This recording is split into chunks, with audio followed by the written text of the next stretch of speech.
পটুয়াখালীর বাউফলে হাত বাড়ালেই মিলছে মাদক। কৃষক থেকে বৃদ্ধ প্রায় সবাই আসক্ত বিভিন্ন মাদকে। সাম্প্রতিক উপজেলায় ছড়িয়ে পড়েছে নতুন জাতের ইয়াবা। ইয়াবার নাম হলো 999। বিষাক্ত এই মাদকটি জেলার অলিগলিতে ছড়িয়ে পড়লেও কিছুই জানেন না পুলিশ বা প্রশাসন। শুধু একটি ফোন কলের মাধ্যমেই তাদের হাতে চলে যায় বিভিন্ন রকমের মাদক দ্রব্য। বিস্তারিত শুনুন এলাকাবাসীর মুখ থেকেই। যখন ক্ষমতা আসে তাদেরকে ম্যানেজ করে চলার মাধ্যমে তাদের আসলে আর পতন হয় না।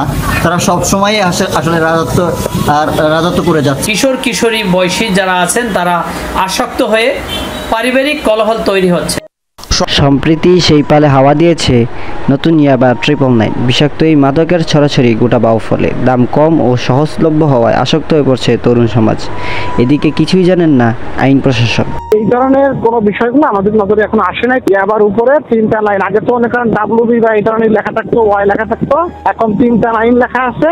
আইন শৃঙ্খলা রক্ষা বাহিনীর কাছেও 999 যেন এক নতুন নাম। 999 সম্পর্কে আসলে আমি আগে জানতাম না, আপনার কাছ থেকে প্রথম শুনলাম। তো এটা সম্পর্কে আমি এলাকায় খোঁজ করবো। আমি যদি এরকম কিছু হয় আমি অভিযান অবশ্যই চালাবো।